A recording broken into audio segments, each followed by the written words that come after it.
आप सभी को जय हिंद।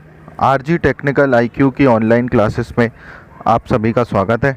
हम देखने वाले हैं मध्य प्रदेश का आधुनिक भारत का इतिहास, मतलब आधुनिक भारत के इतिहास के वह तथ्य जो मध्य प्रदेश की दृष्टि से बहुत ही ज़्यादा महत्वपूर्ण है। आप लोगों ने देखा होगा जैसा कि व्यापम का शेड्यूल 2020 का पीईबी की साइट में अपलोड हो चुका है, तो आप उसको देखते हुए तैयारी अपनी कीजिए और जारी रखिए। चलिए चालू करते हैं मध्य प्रदेश में आधुनिक भारत का इतिहास।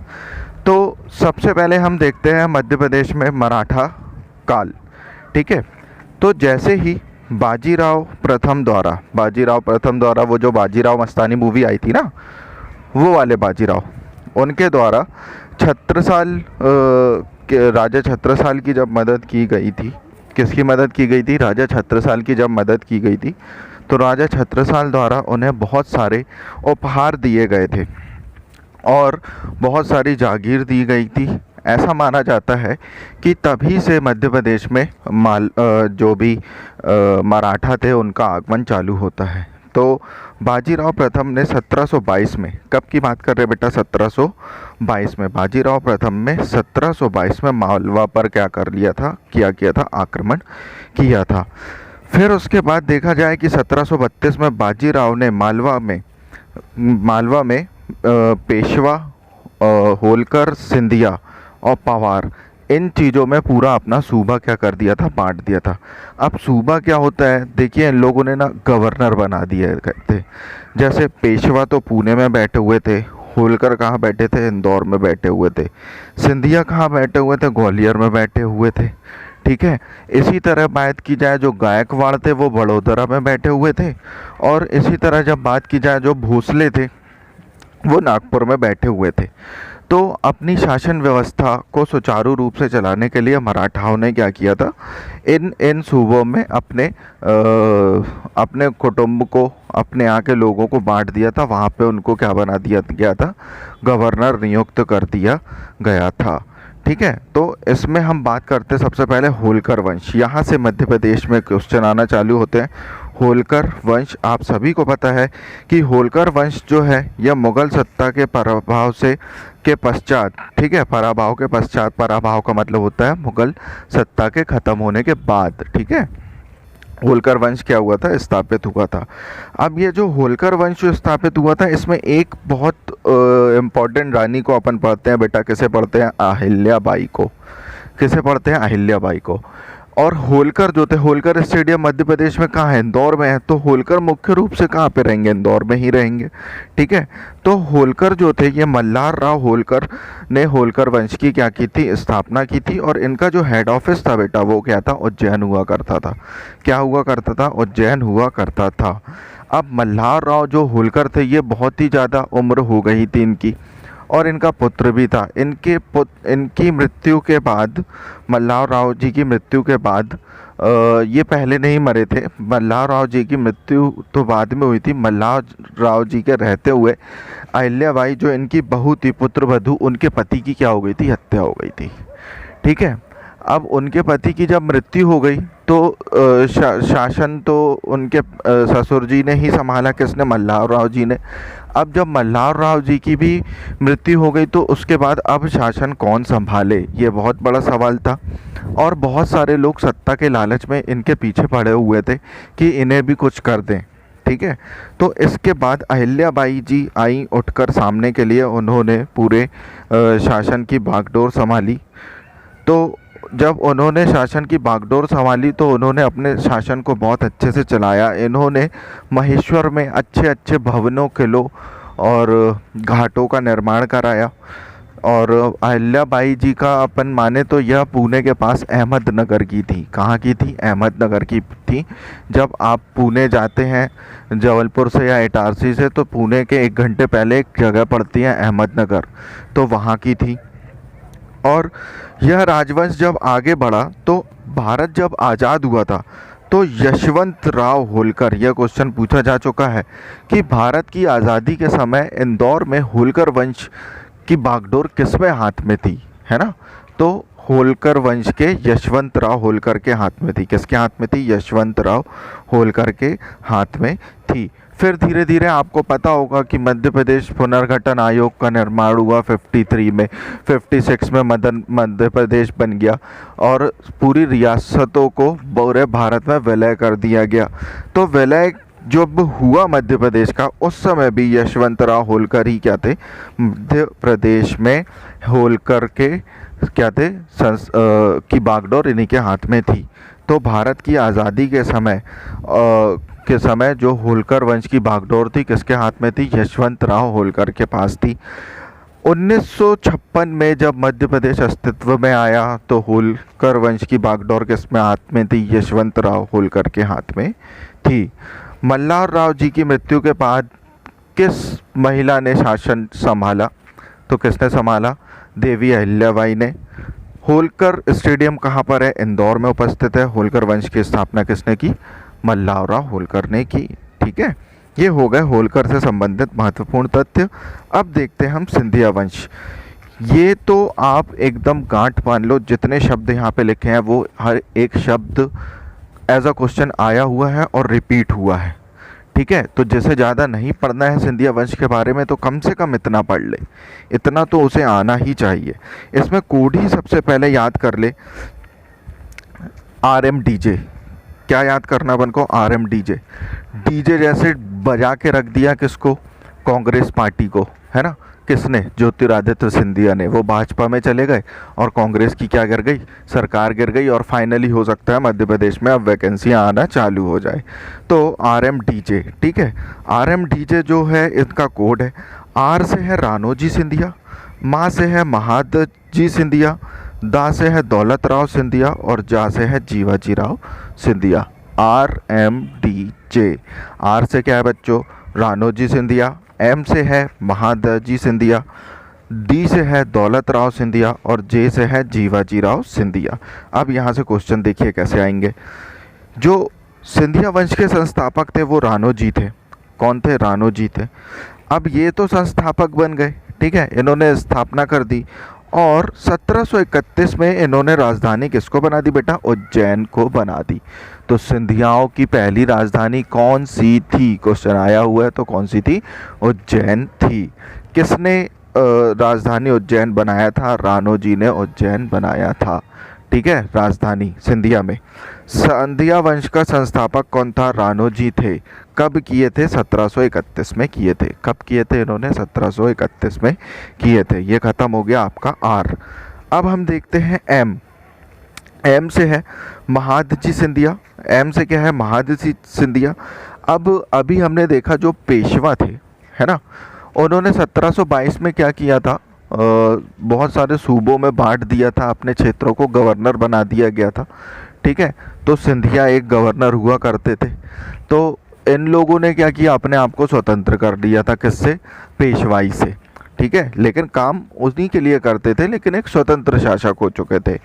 तो सबसे महान जो थे वो कौन से? महादजी थे। महान थे इसलिए महादजी, ये भी क्वेश्चन आया है। सिंधियाओं में सबसे महान कौन थे? महादजी सबसे महान थे। और इन्होंने खुद को पेशवा से क्या कर लिया था? स्वतंत्र करवा लिया था। किससे स्वतंत्र करवा लिया था? पेशवा से खुद को स्वतंत्र करवा लिया था। अब जो अगले आते हैं RMD से है दौलत राव सिंधिया। अब दौलत राव सिंधिया नाम से ही आ रहा है दौलत। दौलत का मतलब पैसा। जब पैसा आएगा तो छोटे किले से बड़े किले में जाएंगे। तो जो इनका छोटा किला था वो बड़े किले में चला गया, मतलब बड़ा किला जिब्राल्टर भारत का, जिसे कहा जाता है ग्वालियर का किला। 1810 में इन्होंने ग्वालियर में क्या कर दी? राजधानी शिफ्ट कर दी। ठीक है, फिर यही क्वेश्चन आता है कि किस सिंधिया के राजाओं ने ग्वालियर में राजधानी शिफ्ट की थी? तो किसने की थी? दौलत राव सिंधिया ने की थी। ठीक है, दौलत। और कब की थी? 1810 में की थी। कब की थी? 1810 में की थी। सिंधिया वंश की स्थापना किसने की थी? रानोजी ने की थी। कहाँ पे की थी? तो उज्जैन में राजधानी बना के 1731 में की थी रानोजी ने। सबसे महान शासक सिंधिया वंश के कौन थे? महादजी सिंधिया थे। ठीक है, इन्होंने, ये इतने महान थे कि इन्होंने स्वयं को पेशवा से क्या कर दिया था? अलग कर दिया था। दौलत राव सिंधिया की जब बात की जाए तो दौलत राव सिंधिया 1810 में ग्वालियर इन्होंने राजधानी शिफ्ट कर दी थी। पैसा आ गया था, दौलत आ गई थी। अब जीवाजी राव सिंधिया है ना, जीवाजी राव जो सिंधिया थे, ये सिंधिया के आखिरी महाराज थे जब भारत में सिंधिया वंश का विलय नहीं हुआ था, ऐसा बोल सकते हैं आप। तो यहाँ से जो क्वेश्चन बनेगा ना बेटा, वो ये बनेगा कि भारत में विलय सिंधिया वंश का या सिंधिया रियासत का किसने करवाया था? तो जीवाजी राव सिंधिया ने कराया था 1947 में, जब भारत क्या हो गया था, आज़ाद हो गया था। तो जीवाजी राव सिंधिया ने भारत में क्या करा दिया? विलय करा दिया, RMDJ सिंधिया। ठीक है। तो अहिल्याबाई के बारे में जान ले, तो अहिल्याबाई का जो जन्म हुआ था वो अहमदनगर, जैसे बच्चों मैंने अभी आपको बताया पुणे के पहले पड़ता है, और 31 मई 1725 में। कब हुआ था? 31 मई 1725 में। और इनका जो शासनकाल था ये 1 दिसंबर 1764 से 13 अगस्त 95 तक चला। ठीक है। आप देख रहे होंगे कि औरंगजेब की मृत्यु के बाद, है ना, मराठा, ठीक है, और इस समय अंग्रेज़ों का भी प्रभुत्व भारत में बहुत ज़्यादा बढ़ चुका था। 1818 में आंग्ल मराठा युद्ध हुआ था, जिसमें क्या हुआ था, मराठाओं से सारी चीज़ें छीन ली गई थी और पेशवाई का पद भी क्या कर दिया गया था? समाप्त कर दिया गया था। तो ये दौर था। इस दौर में देखिए इस महान शासिका ने क्या किया था, अपने होलकर वंश को संभाल कर रखा हुआ था और उन अपने सब प्रजा के लिए बहुत सारे अच्छे अच्छे कार्य किए थे। तो ये ख़त्म होता है बेटा क्या? मध्य प्रदेश में मराठा। ठीक है। अब हम देखते हैं कि स्वतंत्रता संग्राम के समय मध्य प्रदेश का क्या योगदान था। स्वतंत्रता संग्राम मतलब 1857 की क्रांति से लेके हम देखेंगे कि कौन कौन सा व्यक्ति भारत के स्वतंत्रता संग्राम में मध्य प्रदेश से इन्वॉल्व था। तो सबसे पहले हम बात करें 1857 की क्रांति, जो कि बहुत महत्वपूर्ण क्रांति थी, जिसे भारत का पहला स्वतंत्रता संग्राम वीडी सावरकर द्वारा कहा गया था। किसके द्वारा कहा गया था? वीडी सावरकर द्वारा कहा गया था। यह प्रॉपर नेतृत्व ना होने के कारण, एक गोल ना होने के कारण, ठीक है, और प्रॉपर तरीके से पूरे भारत में फैलाव ना होने के कारण ही क्या हो गया था? फ्लॉप हो गया था। नहीं तो हम 1857 में ही क्या हो जाते? आज़ाद हो जाते। अब देखते हैं, इसके बारे में चर्चा करते हैं, समझने की कोशिश करते हैं। 10 मई हाल ही में निकली है, 10 मई 1857 को यह क्रांति प्रारंभ हुई। कहाँ से? आपके मेरठ से। कहाँ से प्रारंभ हुई? मेरठ से। ठीक है। अच्छा, इस क्रांति का समय से पूर्व भी प्रारंभ हो जाना इसका क्या था? नुकसान था। ठीक है। तो अप्रैल में मंगल पांडे जी ने जब विरोध किया था तो वहाँ से ही चिंगारी भड़की और यह समय से पहले प्रारंभ हो गई थी क्रांति। तो मध्य प्रदेश में 3 जून को, ये है भाई इम्पोर्टेंट, मध्य प्रदेश में इसकी कहानी जो चालू होती है 3 जून 1857 में हुई थी, नीमच में हुई थी। कहाँ पे हुई थी? नीमच में हुई थी। अंग्रेज़ों के नीच कामों को ख़त्म करने के लिए 1857 की क्रांति भी कहाँ से स्टार्ट हुई? नीमच से स्टार्ट हुई। तो यह क्वेश्चन भी आता है कि मध्य प्रदेश में 1857 की क्रांति कहाँ से स्टार्ट हुई थी? तो 1857 की क्रांति मध्य प्रदेश में नीमच से स्टार्ट हुई थी। अंग्रेज़ों के नीच कामों को ख़त्म करना था। नीच नीमच, नीच नीमच, नीच नीमच। इसके बाद देखते देखते यह क्रांति इंदौर, ग्वालियर, भोपाल, शिवपुरी मतलब मध्य प्रदेश के सभी जिलों में फैल गई थी। ठीक है। और 1857 में अब क्या हुआ? जब ये सब जिले से फैलेगी तो जैसे भारत स्तर में फैली थी, तो जैसे बात करें कुंवर सिंह, है ना, और लियाकत अली, है ना, और बात करें किसकी? बिहार में बहुत सारे लोगों ने नेतृत्व किया। इसी तरह मध्य प्रदेश में भी स्थानीय जिलों पे बहुत सारे लोगों ने नेतृत्व किया था। उसके क्वेश्चन भी पूछे जाते हैं। तो उसके क्वेश्चन देखिए, इंदौर से किसने नेतृत्व किया था? तो इंदौर में देखो भाई शाहनशाह लोग रहते हैं ज़्यादा, तभी वहाँ लोगों को क्या कहा जाता है? मिनी बॉम्बे कहा जाता है वहाँ की इंदौर को। और इंदौर को मध्य प्रदेश की आर्थिक राजधानी भी कहा जाता है। राजधानी में लोग शाह से रहते हैं, शान से रहते हैं। तो शहादत खां कौन थे? इंदौर से बेटा शहादत खां। इंदौर में कैसे रहते हैं लोग? शान से रहते हैं। तो इंदौर में 1857 की क्रांति में किसने नेतृत्व किया था? शहादत खान ने किया था। कर्नल डूरेंट अंग्रेजी अफसर थे जिनके विरोध में यह क्या कर रहे थे? क्रांति कर रहे थे। कर्नल डूरेंट, क्या नाम है? कर्नल डूरेंट थे। इंदौर में इंदौर डूरेंट और शहादत खां, ये तीन नाम याद रखना। इंदौर से कौन था?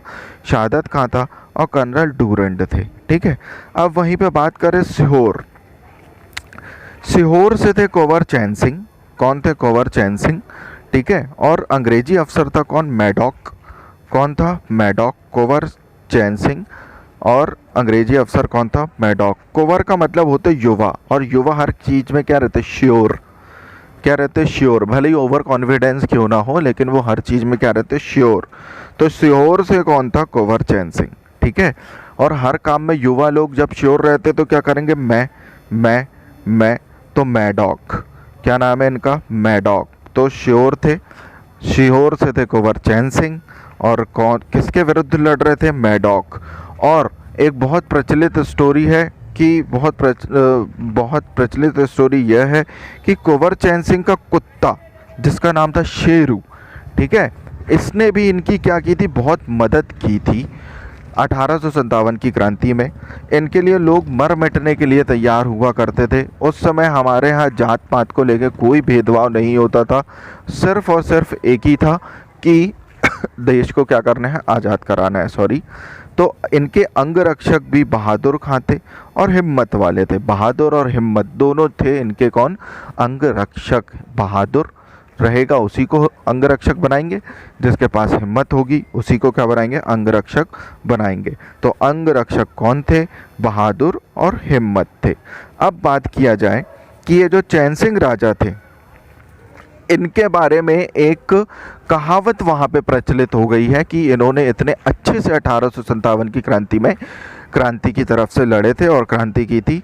चैन सिंह राजा की करूँ क्या बड़ाई, फिरंगियों को भुला दी रे लड़ाई।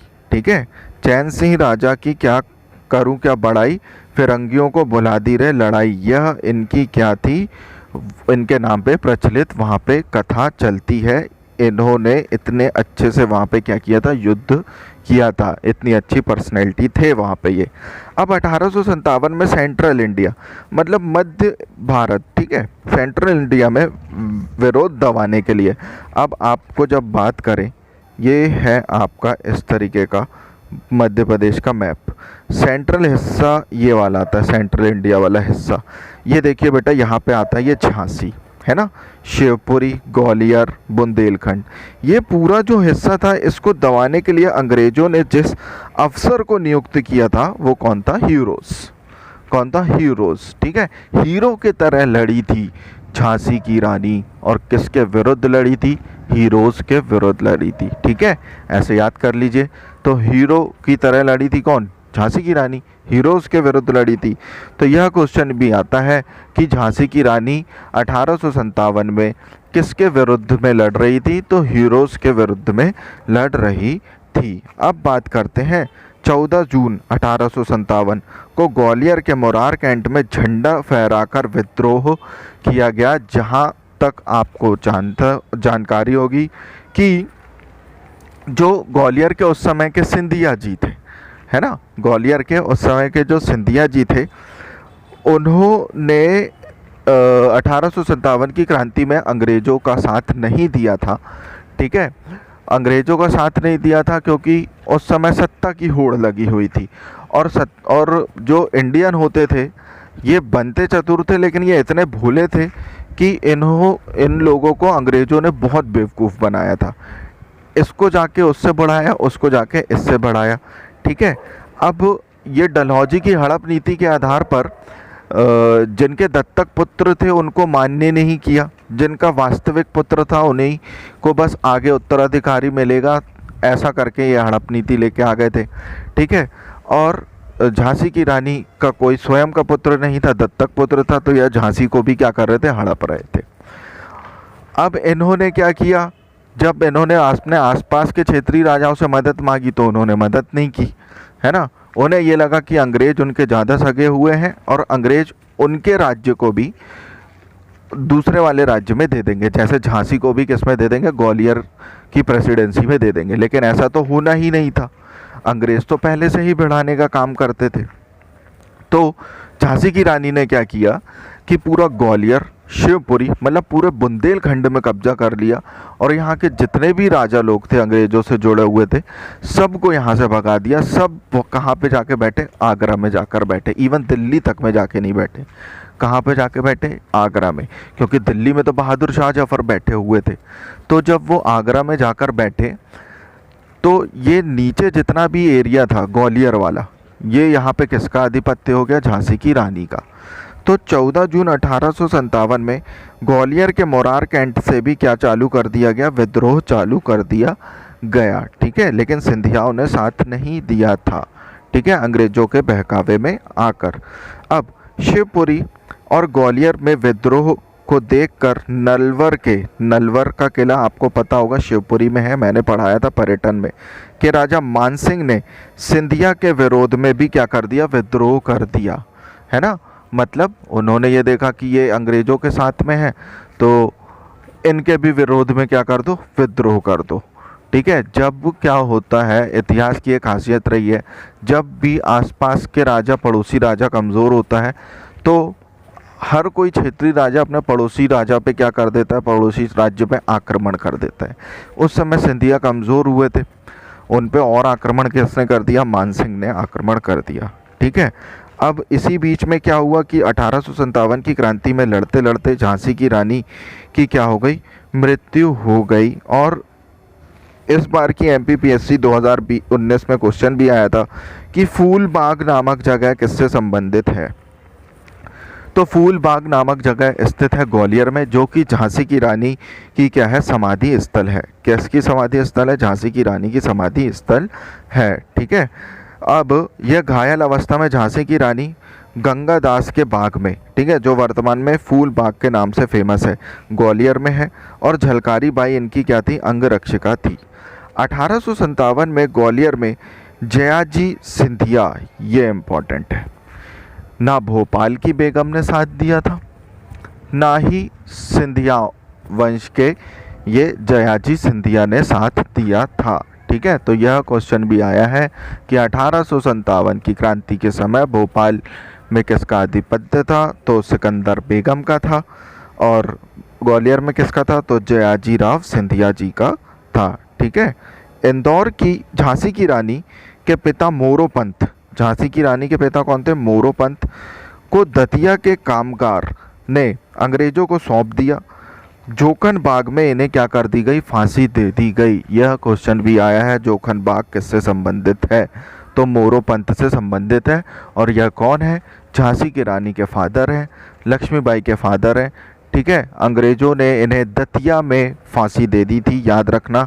ये जोखम बाग जो है वो दतिया में स्थित है। कहाँ स्थित है? दतिया में स्थित है। तात्या टोपे, तात्या टोपे जो थे यह बहुत महत्वपूर्ण बंदे थे। इन्होंने झांसी की रानी का बहुत साथ दिया था। ठीक है, और आत्माराम पांडुरंग इनका नाम था। तात्या टोपे जो थे यह गोरेला युद्ध पद्धति में बहुत ही माहिर थे, छुप छुप के युद्ध करने में बहुत माहिर थे। अच्छा, बच्चों क्वेश्चन आता है कि झांसी की रानी की मृत्यु कब हुई थी? तो ये 1958 में हुई थी। ठीक है, 57 में क्रांति हुई थी, लेकिन मृत्यु इनकी 58 में हुई थी। डेट याद नहीं है मुझे अच्छे से, मैं आपको बता दूंगा। तो तात्या टोपे जो थे यह गोरेला युद्ध में बहुत ही ज़्यादा माहिर थे। 18 अप्रैल 1859, 18 अप्रैल को 1859 शिवपुरी में इन्हें क्या दे दी? फांसी दे दी। अब देखो, हमने इनके बारे में पढ़ा था मानसिंह। ये जो मानसिंह थे ये सिंधिया के विरुद्ध इन्होंने क्या कर दी? कमज़ोर देख के लड़ाई कर दी, लड़ाई छेड़ दी। और फिर उसके बाद आखिरी में देखो अंग्रेज़ों ने इन्हें ऐसा फंसाया कि इन्होंने तात्या टोपे की क्या कर दी? मुखबरी कर दी। तो यही चलता था। तो तात्या टोपे की जब मुखबरी कर दी, धोखेबाजी कर दी, तो तात्या टोपे को पकड़ लिया अंग्रेज़ों द्वारा और उन्हें फांसी दे दी गई, जिनका समाधि स्थल कहाँ पर है? शिवपुरी में स्थित है। ठीक है, भोपाल में फजल मोहम्मद खां और आदिल मोहम्मद खां। एक तरफ जहाँ पे आप देख रहे हैं सिकंदर बेगम बिल्कुल साथ नहीं दे रही है, वहाँ पे ही आप देख रहे हैं फाजिल अपने फ़र्ज़ निभा रहे हैं और आदिल और दिल से लड़ाई कर रहे हैं। तो फाजिल और आदिल ये दोनों भाई भोपाल में विद्रोह कर रहे थे। मोस्ट इम्पॉर्टेंट और आया हुआ क्वेश्चन अब ये है कि जैसे इंदौर में शहादत खां बहुत बार आया हुआ है, तो सागर से कौन लड़ रहा था? तो सागर से लड़ रहा था शेख रमज़ान। कौन लड़ रहा था? शेख रमज़ान।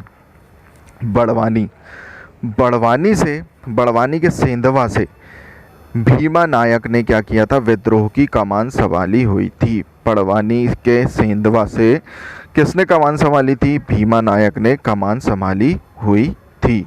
ठीक है, तो ये है मध्य प्रदेश में 1857 की क्रांति के महत्वपूर्ण तथ्य। ठीक है, इसके बाद हम देखेंगे अगली क्लास में कुछ अन्य विद्रोह जो हुए हैं मध्य प्रदेश में, और अगली क्लास में मध्य प्रदेश का इतिहास पूर्ण रूप से ख़त्म करने की कोशिश करेंगे। जय Hind, thank you for watching.